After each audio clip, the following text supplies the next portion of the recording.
بسم اللہ الرحمن الرحیم۔ السلام علیکم۔ گزشتہ روز دو غیر ملکی خواتین کے ساتھ ریپ کیس پر پورے ملک کے اندر ایک ہنگامہ کھڑا ہوا۔ ٹی وی چینلز نے بھی اس خبر کو چلایا، خاص طور پر ARY نے جب اسحاق ڈار کا نام لے لیا تو اس کے بعد یہ واضح ہو گیا کہ ایک ملزم کا تعلق ان کی فیملی کے ساتھ ہے۔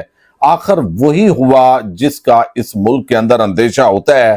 لاہور کے اندر یہ جو مقدمہ بنا ہے، ڈار فیملی کا چشم و چراغ کو تقریباً اس میں کلین چٹ مل گئی ہے، وہ میں آپ کو بتاتا ہوں۔ دوسری طرف عدالت میں ملزمان کو پیش کیا گیا، لیکن اس پیشی سے پہلے کیا ہوا ہے؟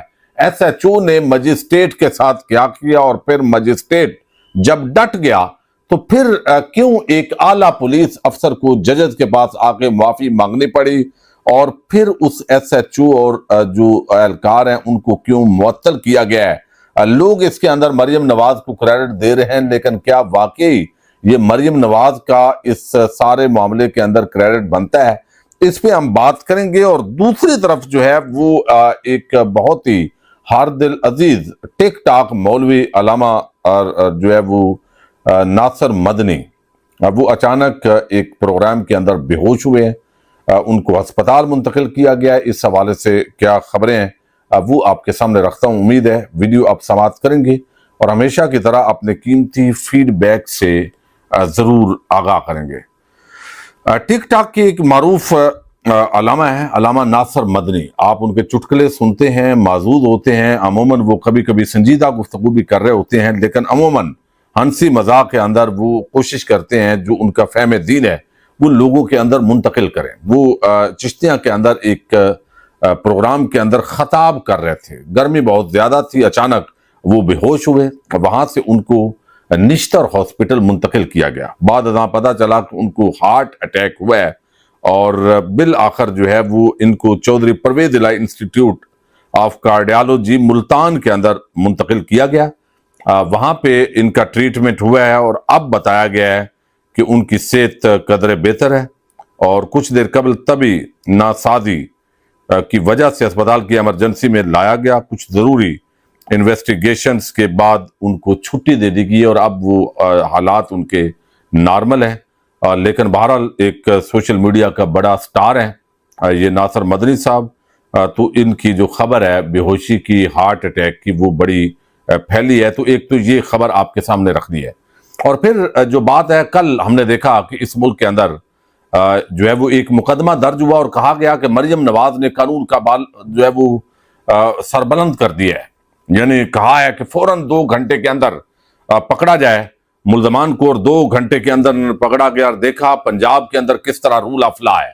حالانکہ پنجاب کے اندر ہر محکمے میں کرپشن بڑھ گئی ہے، کوئی شاید ایک آدھ محکمہ بچ جائے، میں ویسے عمومی بات کر رہا ہوں، ہر محکمے کے اندر کرپشن ریٹ بڑھ گیا ہے۔ یعنی ایک طرف سیاسی جو ہے وہ کہا گیا کہ MPs MNAs کی اس طرح نہیں ماننی، اور یہ مریم نواز نے نہیں بلکہ پورا ایک اور بھی سیٹ اپ چلتا ہے، لیکن اس کا یہ نقصان ہوا ہے۔ اب نہ کرپشن ہونی چاہیے، نہ سفارش ہونی چاہیے، اصولی طور پر تو ساری چیزوں پہ پابندی ہونی چاہیے، لیکن اس قانون کے اندر جتنے SHO کے اختیارات ہیں، SHO کے ساتھ پھر مجسٹریٹ کے اختیارات ہیں، تو یہاں پہ پولیس ڈپارٹمنٹ کے اندر جو ہے وہ جو تفتیشی لکھ دیتا ہے تو وہ حرف آخر ہوتا ہے، آخر تک اسی پہ مقدمات سپریم کورٹ تک پہنچنے ہوتے ہیں۔ تو یہاں پہ لفظ SHO یا جو اپوائنٹڈ پرسن ہوتا ہے، تفتیش آگے جس کو دی جاتی ہے، اب وہ بہت طاقتور ہیں اس قانون کے اندر۔ اب یہاں پہ بھی یہ ہوا ہے کہ اب مقدمے کی اساس ہے FIR، یعنی FIR جو درج ہوتی ہے وہ ڈٹرمن کرتی ہے کہ پولیس جو ہے وہ کس طرف چلنا چاہتی ہے، یا وہ فیر ہے، یا آگے چل کر کیا رخ اختیار کرے گا۔ اچھا، اب یہاں پہ یہ ہوتا ہے تفتیش اگلا مرحلہ ہوتا ہے۔ یہ جو مقدمہ درج ہوا ہے لاہور کے اندر، اور کریڈٹ لیا جی مریم نواز نے بڑا انصاف کر دیا، اب ARY پہ نام چل گیا کہ اسحاق ڈار کے وہ رشتہ دار ہیں، پھر یہ خبریں آئی کہ وہ اس کا نواسا ہے، پھر اس نے بھی بتایا کوئی اور باس ہے۔ باس کون ہے یہ ابھی تک نہیں آ رہا، نہ ہی سامنے شاید آئے۔ باس نے یہ کہا ہے۔ اب یہ جو خواتین ہیں، ذیشان عزیز صاحب ہیں، سید ذیشان عزیز صاحب اور کچھ دوستوں نے اس پہ انویسٹیگیٹو جو ہے وہ دعوے کیے ہیں۔ اب وہ آپ کے سامنے رکھنے بڑے ضروری ہیں اور وہی اصل خبر ہے، اور باقی اس کا اگر ڈینائل آ جائے تو ہم تو وہ بھی دینے کے پابند ہوتے ہیں۔ اب بات اس کے اندر ایک تو یہ سامنے آ رہی ہے جس کو جسٹیفائی نہیں کیا گیا، اور وہ یہ کہ اس مقدمے کے اندر پہلے تو وہ خواتین منگوائی گئی، وہ آئی، اس کا مطلب ہے کہ ان کا آپس کے اندر ریلیشن شپ اچھا تھا، لیکن یہاں پہ جو کہانی کل بتائی گئی بی بی سی کو، فیصل عزیز صاحب یا وہ فیصل کامران ہے یا شاید جو ڈی آئی جی آپریشنز ہے لاہور کے، کہ وہ کرپٹو کا معاملہ ہے، بے شک ہوگا معاملہ، یہ پہلے پھر انہوں نے نمبر بند کر دیے تھے کچھ عرصہ، پھر یہ بحال ہوئے، پھر ان کا ٹرسٹ بلڈ ہوا اور وہ یہاں پہ آ گئی، وہ سٹوری اس کے اندر نہ جھول نظر آ رہا ہے۔ اگر تو خواتین فراڈ کر رہی تھی تو دوبارہ ان کو لالچ انہوں نے دیا تو وہ آ گئی پاکستان کے اندر، اور ان کو پتا ہو کہ یہ اتنے طاقتور لوگ ہیں، نائب وزیر اعظم ہے ان کا رشتہ دار، تو یہ بات نہ سمجھ میں آنے والی نہیں ہے۔ اچھا، پھر یہاں پہ لازمی لین دین کا معاملہ ہو سکتا ہے۔ اچھا، اس کے اندر جو ہے وہ گھماتے پھر آتے رہے، بالآخر ان کو وہاں پہ یہ کیا گیا۔ لیکن جو ڈار ہے نا، علی رضا ڈار، جن کا بتایا گیا ہے کہ یہ ڈار ہے رضا ڈار، ان کو ایف آئی آر کے اندر ہی کلین چٹ مل گئی ہے، یعنی تعلقات ان کے ہوں گے کہ یہ بندے ان کے ہیں، وہ ریپ بھی کر رہے ہیں، سارا کچھ کر رہے ہیں، لیکن اس ڈار کا کوئی قصور نہیں ہے۔ وہ کہا گیا کہ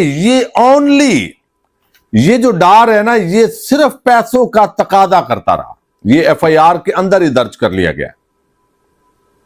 تو یہاں پہ ایک تو ایف آئی آر کے اندر ہی درج کر لیا گیا، پھر سفارت خانہ یہاں پہ انوالو ہوا ہے تو بغیر ایف آئی آر درج کرنی پڑی ہے۔ جس کو کلین چٹ دینی تھی وہ ایف آئی آر کے اندر ہی کلین چٹ ہو چکی ہے۔ لوگوں کو ٹیکنیکلی سب لوگوں کو پتا نہیں ہوتا، جب یہ بتا دیا جائے کہ بھائی یہ ایف آئی آر کے اندر ہی لکھ دیا گیا ہے کہ اس بندے نے ریپ نہیں کیا، یہ اس میں شامل نہیں ہے۔ ہاں، بندے ادھے آن، بندے لیاندے بھی انہوں نے، منگوایا بھی انہوں نے، وہ آگے جتنے ساری چیزیں کھلیں گی تو وہ تفتیش سامنے آئے گی، اور ہمیں بالکل بے انصافی نہیں کرنی چاہیے۔ اگر کوئی سیاسی خاندان سے کسی کا تعلق ہے اور اس نے کوئی جرم نہیں کیا تو ہم کہیں با نہیں اس نے کیا ہے، چونکہ یہ ڈار کا کچھ لگتا ہے تو اصول کی بات ہے، اگر درست ہے تو ٹھیک ہے، لیکن کہا گیا ہے اس ایف آئی آر کے اندر کہ اس نے یہ جرم نہیں کیا، یہ پیسوں کا تقاضا کرتا رہا، فورس کرتا رہا۔ فورس کیوں کرتا رہا؟ کہ باس جو ہے وہ کوئی اور ہے، اور وہ اب پتہ نہیں باس کون ہے، وہ سامنے آتا ہے یا نہیں آتا۔ اچھا، یہ بات ہو گئی۔ دوسری طرف سفارت خانہ انوالو ہو گیا، پھر ان کے پیچھے لڑکی کے والد کو پتا، 15 پہ کال ہو گئی، یہ سارا ریکارڈ سامنے آ گیا۔ اب جو کچھ ایس ایچ او نے کیا ہے اس پہ وہ معطل ہوا ہے، نہ کہ اس نے کوئی جو ہے وہ گھر جا کے ریڈ ماری ہے تو اس وجہ سے ہوا ہے۔ یہ بھی ایک غلط فہمی پیدا ہوئی ہے کہ پتہ نہیں اس نے جا کے گرفتار کیا ان کو تو اس وجہ سے ان کو معطل، یا اس نے ایف آئی آر درج کی ہے تو اس وجہ سے یہ ہوا ہے۔ بھئی ایف آئی آر تو ان ڈار کے حق میں ہے۔ اب وہاں پہ غیر ملکی لڑکیوں کی اغوا اور زیادتی کا یہ جو واقعہ ہے، مجسٹریٹ جو ہے عدالتی ٹائم کے بعد ان کے بعد ایس ایچ او پولیس لے کے پہنچ جاتا ہے اور وہ کہتا ہے کہ اعلی افسران کا دباؤ ہے جی، آپ ابھی اس کا بیان لیں، چونکہ لڑکیوں نے کو واپس بھیجنا تھا، انہوں نے واپس جانا تھا، ایمبیسیز فورس کر رہی تھی واپس بھیجیں، تو وہ ان کو واپس جو ہے جانا تھا اور کہا گیا جی ابھی آپ کر لیں۔ تو ایس ایچ او کے زبردستی جوڈیشل مجسٹریٹ کے گھر داخل ہوا ہے، یہ مقدمہ درج ہو گیا اس ایس ایچ او پر۔ ایس ایچ او ڈیفینس سی اور 2 پولیس اہلکاروں کے خلاف یہ مقدمہ درج ہوا ہے۔ مقدمہ تھانہ مصطفیٰ یعنی اعلیٰ افسران، انہوں نے کہا جلدی جلدی دفعہ 164 کا بیان لینا ہے۔ اب یہ کئی لوگوں کو پتا نہیں ہوگا دفعہ 164 کا بیان کیا ہوتا ہے۔ دفعہ 161 کا جو ضابطہ فوجداری کا بیان ہے، اس کے اندر پولیس تفتیش لکھتی ہے، وہ اس کے متعلقہ ہے کہ پولیس نے اس مقدمے کی یہ انویسٹیگیشن کی ہے، یہ بیانات لیے ہیں، اس نتیجے پہ پہنچی ہے۔ دفعہ 164 کا بیان جو ہے وہ مجسٹریٹ کے روبرو ہوتا ہے، اور وہ ایک عدالتی شہادت ہوتی ہے پکی، جو عدالتی مور جس کو آپ کہتے ہیں۔ پولیس کے سامنے جو بیان ہے وہ یعنی طاقت کے ذریعے بھی لیا جا سکتا ہے، اس وجہ سے کہتے ہیں کہ جج نے یہ دفعہ 161 کا بیان پرکھنا ہوتا ہے کہ یہ کہیں پہ اس کے اندر گڑبڑ تو نہیں آیا، یہ دباؤ کے اندر تو نہیں لیا گیا، اس کو تشدد کا نشانہ بنا کے تو یہ سٹیٹمنٹ نہیں لکھی گئی۔ تو اس لیے پولیس کا وہ جو 161 کا بیان ہے وہ جج ماننے کا پابند نہیں ہوتا، یہ قانون کے اندر باقاعدہ ضابطہ فوجداری کے اندر یہ لکھا ہوا ہے۔ لیکن جو مجسٹریٹ کے روبرو بیان ہوتا ہے تو مجسٹریٹ کہتا ہے کوئی آپ پہ دباؤ تو نہیں ہے، بالکل فری ہو کے جو ہے وہ بات کریں، حالانکہ پھر اس نے پولیس کے ہتھے ہی چڑھا دینا ہوتا ہے۔ تو وہ بہرحال بیان جو ہے وہ عام ہوتا ہے۔ تو دفعہ 164 کا بیان اس لیے لینا ضروری تھا کہ بچیاں جو ہے وہ انہوں نے بیرون ملک ٹریول کرنا تھا، اور ڈار صاحب یہ جو ہے اس کو تھوڑی کلین چٹ کلیئر جو ہے وہ کرنی تھی، بظاہر ایسے لگتا ہے۔ اب یہ جو ایسا آگے سے وہ اکڑ گیا جو مجسٹریٹ تھا، اس نے کہا بھائی یہ کیا بات ہوئی، عدالتی ٹائم میں آئیے، بیڈ روم سے وہ باہر نکلا ہے اور یہ وہ کہتے ہیں انہوں نے دباؤ ڈالا، دھمکیاں دی اس مجسٹریٹ کو، چونکہ وہ مطلب ہے بیان لینا ہے۔ تو جج نے کہا میں نہیں کروں گا، کل عدالتی ٹائم میں آئیے۔ عدالتی ٹائم میں آئے تو پھر یہ اس نے بلایا کہ بلاؤ D I G operation Lahore کو۔ یہاں عدالت کے اندر ججز نے ہڑتال سی کر دی اور آپس میں انہوں نے سر جوڑے کہ یہ بدتمیزی ہوئی ہے ہمارے ساتھ، پولیس نے کی ہے۔ تو جج اکٹھے ہو کے بیٹھ گئے تو پھر بتایا گیا رپورٹڈلی کہ ڈی آئی جی آپریشنز کو آنا پڑا، پھر ججز سے معافی مانگنی پڑی اور ان اہلکاروں کو معطل کیا گیا، ایس ایچ او کو اور 2 اہلکاروں کو۔ اب اس کے اندر جو ہے 1 اور 2 جولائی کے درمیانی شب رات کو یہ گئے جو ایف آئی آر مجسٹریٹ نے درج کروائی ہے ایس ایچ او اور ان اہلکاروں کے خلاف، کہ 1 اور 2 جولائی کے درمیانی شب ایس ایچ او ڈیفینس سی اور 2 پولیس اہلکار زبردستی گھر میں گھسے۔ جوڈیشل مجسٹریٹ بیڈ روم سے باہر آئے تو ایس ایچ او اہلکاروں کے ہمراہ کمرے کے باہر موجود تھا۔ پولیس اہلکاروں نے دھمکی امیز لہجے میں جوڈیشل مجسٹریٹ کا نام پوچھا۔ ملزمان نے جوڈیشل مجسٹریٹ کو اعلیٰ پولیس افسر سے بات کرنے کا کہا۔ جوڈیشل مجسٹریٹ نے اعلیٰ افسر سے بات کرنے سے انکار کیا اور پولیس اہلکاروں کو گھر سے نکل جانے کا کہا۔